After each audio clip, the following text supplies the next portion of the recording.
안녕하세요. 오늘의 사연입니다. 구독과 좋아요 한 번씩 부탁드릴게요. 바로 사연 시작하겠습니다.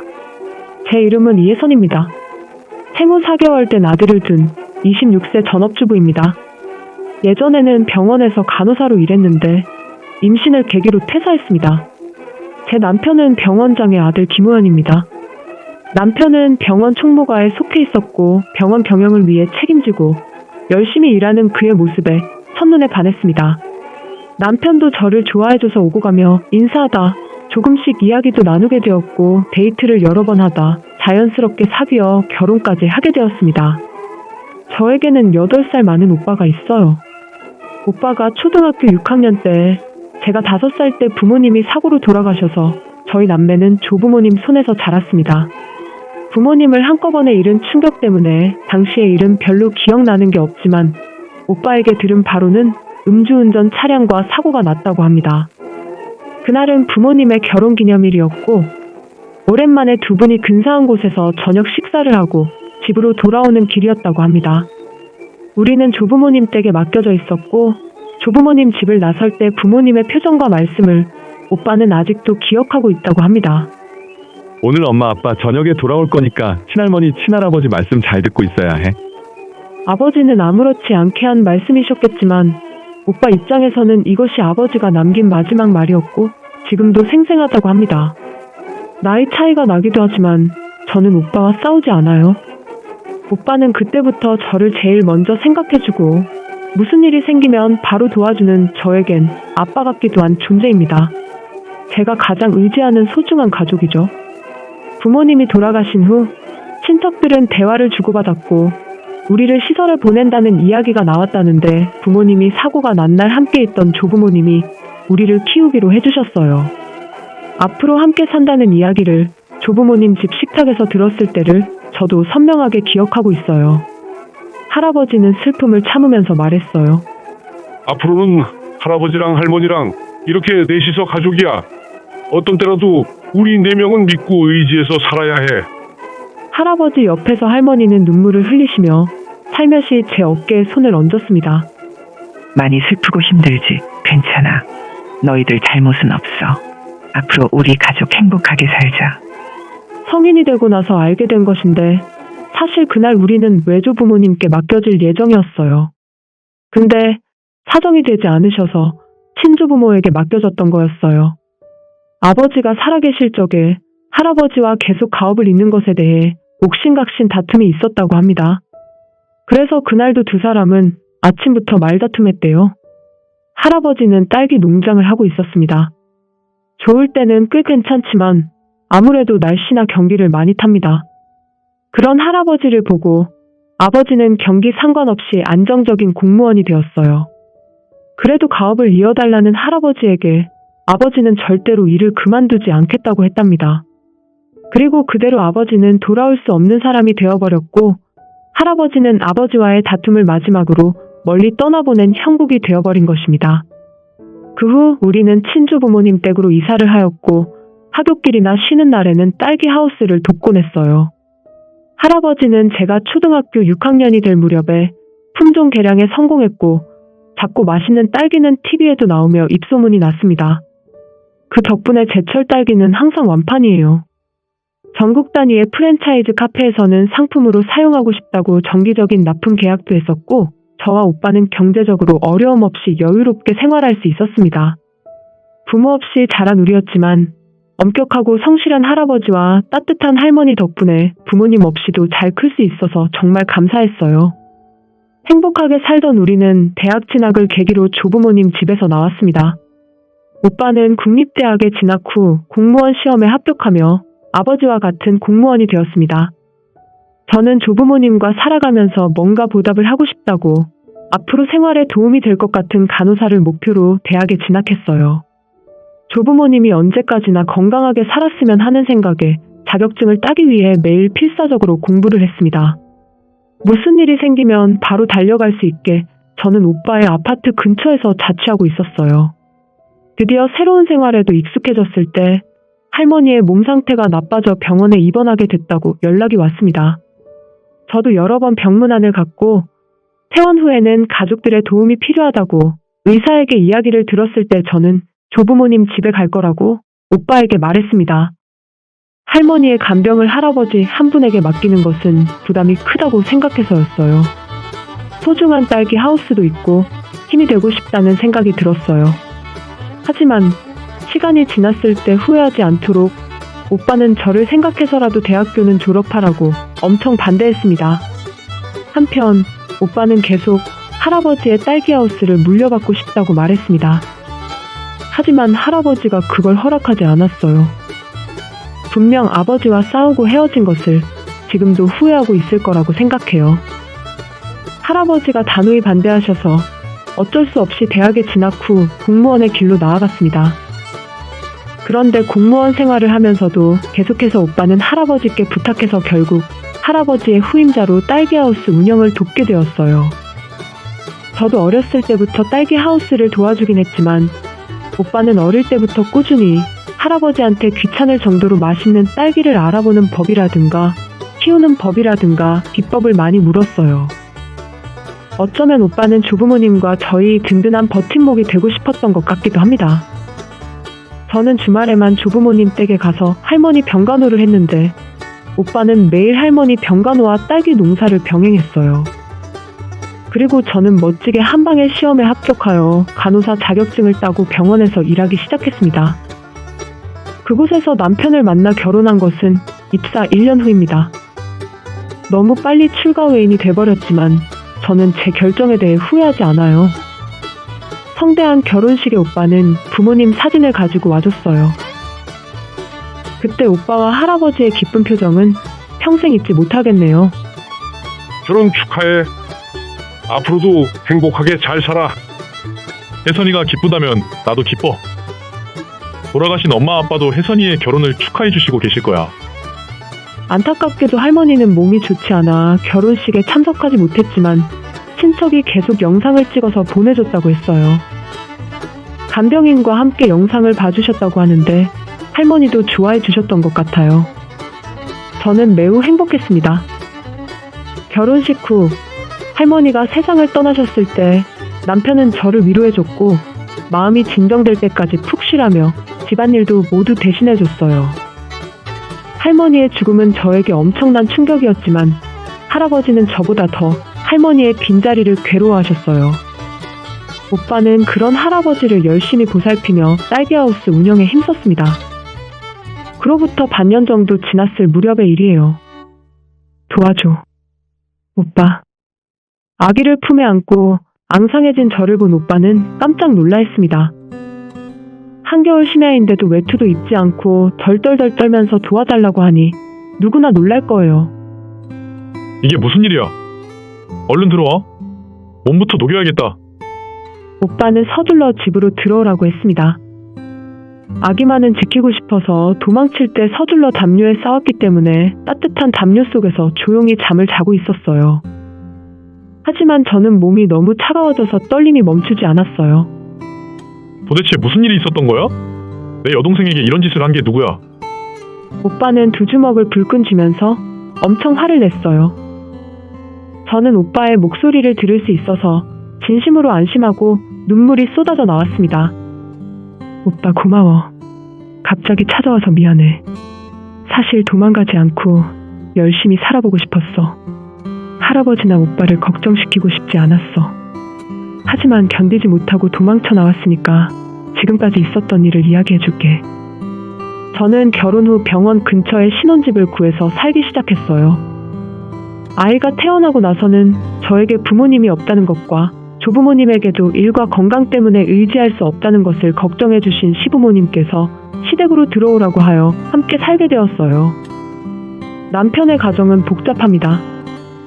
왜냐하면 남편과 시아버지는 혈연관계가 아니라고 들었어요. 시어머니가 친어머니고 시아버지는 재혼한 거라고 들었거든요. 그런데 그런 거와 상관없이 진짜 가족과 다름없어 보이고 어떤 가족이든 유대감만 있으면 행복할 수 있다는 생각이 있어서 저는 새로운 가족이 생기는 거에 기뻤어요. 시아버지는 다정한 분이셔서 저를 많이 생각해 주셨어요.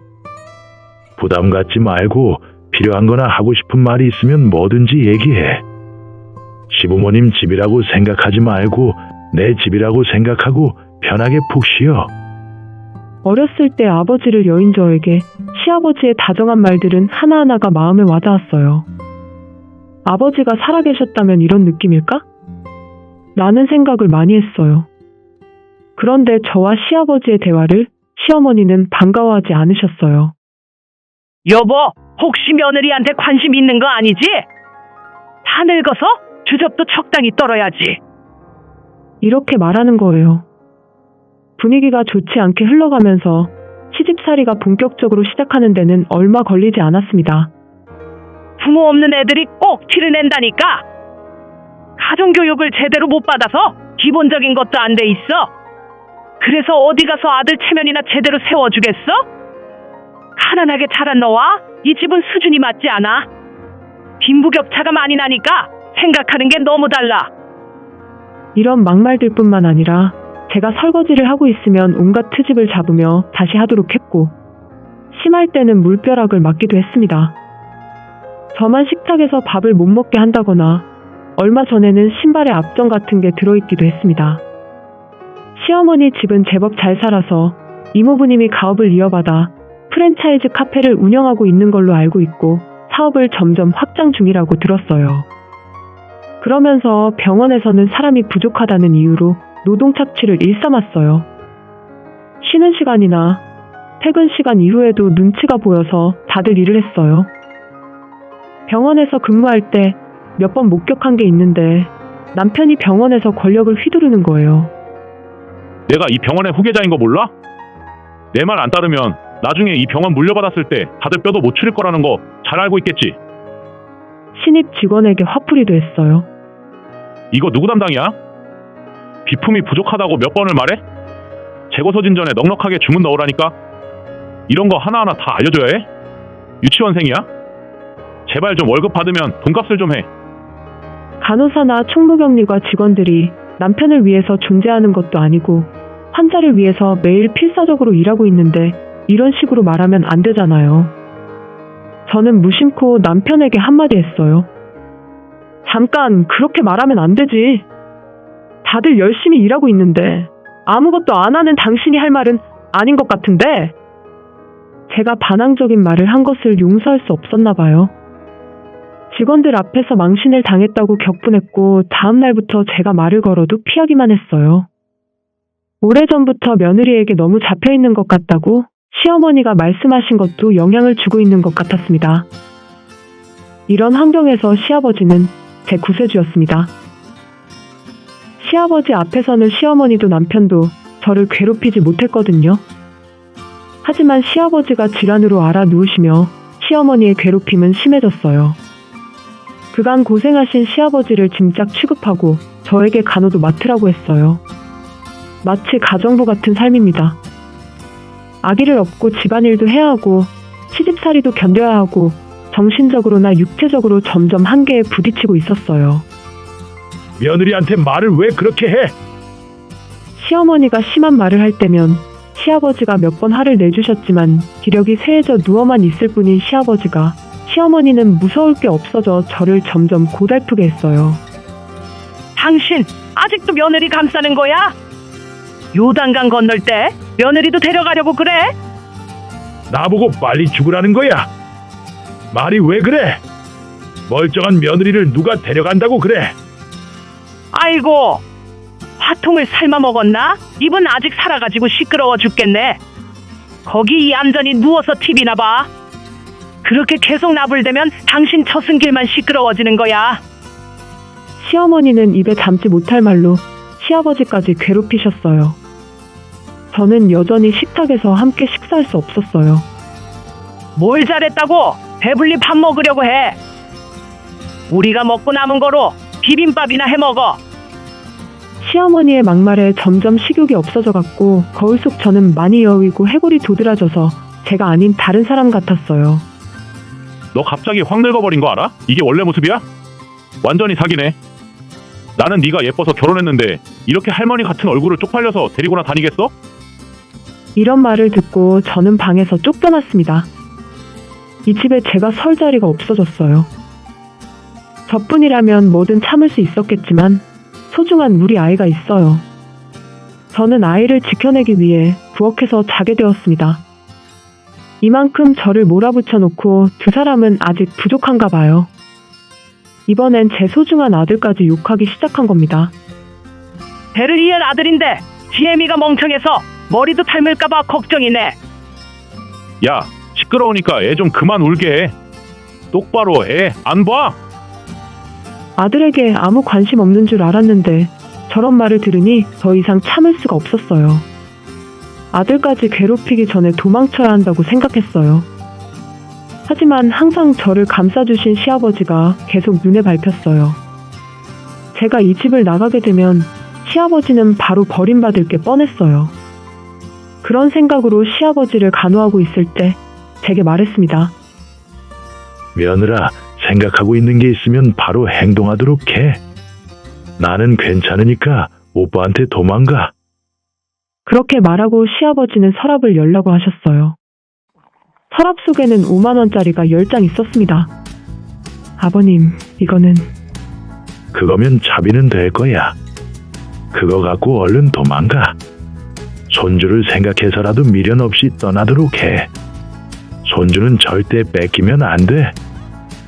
저는 울면서 고개를 끄덕였고 시아버지에게 받은 50만 원을 들고 오빠에게 향했습니다. 몰래 도망치느라 아들을 감쌀 잡료만 겨우 챙겼어요. 아들을 지켜내겠다는 시아버지와의 약속을 저는 지켜야 합니다.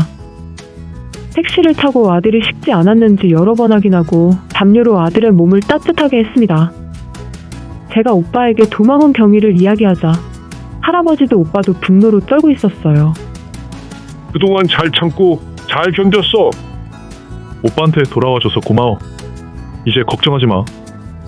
할아버지와 오빠의 말에 저는 소리내어 울었습니다. 울지 마, 괜찮아. 오빠가 다 복수해줄게. 훗날 저는 오빠와 함께 시댁으로 향했습니다. 아들은 할아버지가 봐주신다고 해서 부탁하고 왔습니다. 시댁에는 아무 말 없이 뛰쳐나온 터라 괜한 소란에 귀찮아지기 전에 먼저 손 써야겠다고 생각했어요. 엄마 왔어. 돌아왔어. 남편은 제가 들어가자 시어머니에게 일러 바쳤습니다. 오랜만이야. 동생의 건강이 좋지 않은 것 같아서 당분간은 저희 집에서 지내게 하겠습니다. 그동안 갈아입을 옷이랑 짐 좀 가지러 왔는데 무슨 소리야? 우리 집에 시집 왔으면 우리 가족인데 허락도 없이 어디서 지내겠다는 거야? 절대 안 돼. 며느라, 가긴 어딜 간다는 거니? 그럼 이 집의 살림은 누가 해? 내가 할까? 얼른 들어와서 밀린 집안일부터 해. 도대체가 버르장머리가 없어. 요새 딸기 하우스 많이 힘들죠? 할머니 돌아가셔서 혹 좀 떼나 싶었는데 여동생 데려가서 또 혹 붙이려고요? 그렇게 계속 혹 붙이면 힘들어서 못 살아요. 시어머니는 오빠를 무시하며 입에 담지 못할 말을 했습니다. 오빠는 손을 부들부들 떨며 화를 참는 것 같았어요. 저는 다 무시하고 짐 찾고 오겠다고 말하고 부엌 옆 세탁실로 갔어요. 세탁기와 각종 세제들 옆구석에 제 물건과 아들의 옷가지들이 놓여 있습니다. 딱딱한 바닥에 얇은 이불을 깔고 짐을 싸는 제 모습을 보고 오빠가 말했어요. 여동생은 왜 방에서 안 자고 여기서 자요? 가정부가 일을 잘못하는데 방까지 줘야 해요? 부엌이면 비, 바람도 막아지고 충분하잖아요. 먹여주고 재워주면 고마운 줄 알아야죠. 저는 더 이상 듣고 싶지 않아 뒷거리는 걸 다 무시하고 서둘러 시아버지 방으로 가봤어요. 시아버지가 어떻게 지내시는지 궁금했어요. 저를 보자 시아버지는 미소 지으시며 뭔가를 건네주었어요. 잘했어. 오빠한테 간 거 정말 잘한 거야. 시아버지는 제 머리를 쓰다듬어 주셨어요. 그리고 오빠에게 저를 지켜주지 못한 것에 대해 사과하셨어요.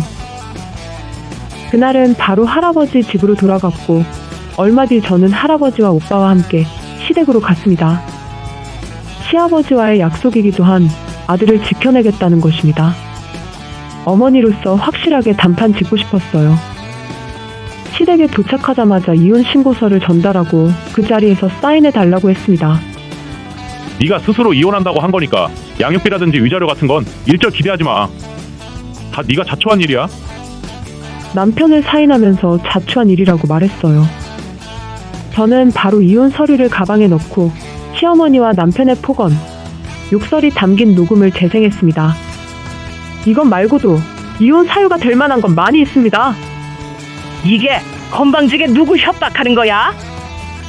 물론 저는 녹음 같은 건 생각도 못했었고 그럴 정신머리가 없었어요.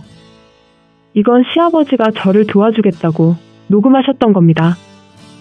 얼마 전에 만났을 때 몰래 저한테 줬었어요. 그리고 저는 시아버지를 휠체어에 태우고 거실로 나왔어요.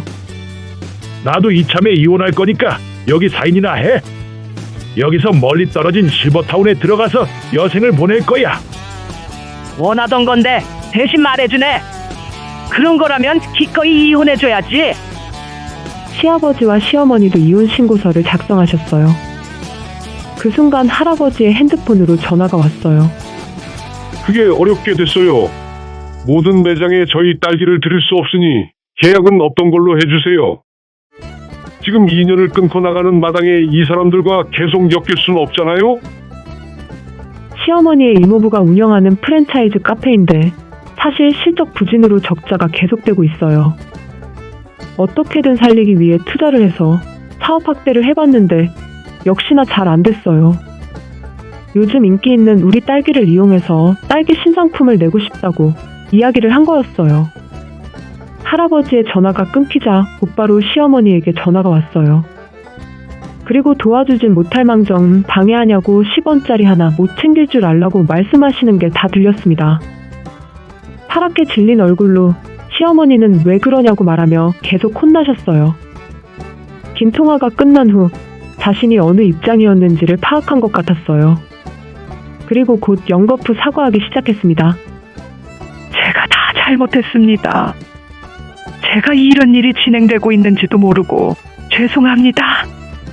다시는 안 이럴 테니 제발 계약만은 계속 진행해 주세요. 울부짖는 시어머니를 저도 오빠도 할아버지도 싸늘하게 바라보았습니다. 그리고 상황 파악을 못한 한 명이 있었어요. 엄마 괜찮아. 내가 병원만 물려받으면 돈 걱정할 필요 없어. 만약 제가 질척거리면 양육비나 위자료도 그냥 원하는 대로 줘버릴 수 있어. 그리고 병원에 이쁜 간호사들 많으니까 재혼하면 되지. 그런 남편에게 오빠가 차갑게 말했어요. 자기가 물려받을 거라던 병원이 팔린 거 모르세요? 아무도 얘기 안 해줘요? 오빠는 법대를 졸업했던 터라 변호사 친구들이 많습니다. 그래서 시아버지가 고민을 털어놨을 때 바로 오빠에게 도움을 요청했었어요. 호연이, 너는 얼른 이 집에서 나가. 시아버지는 시어머니와 재혼하면서 남편을 입양하지 않았다고 합니다. 그래서 시아버지의 재산을 남편은 상속받을 수 없어요.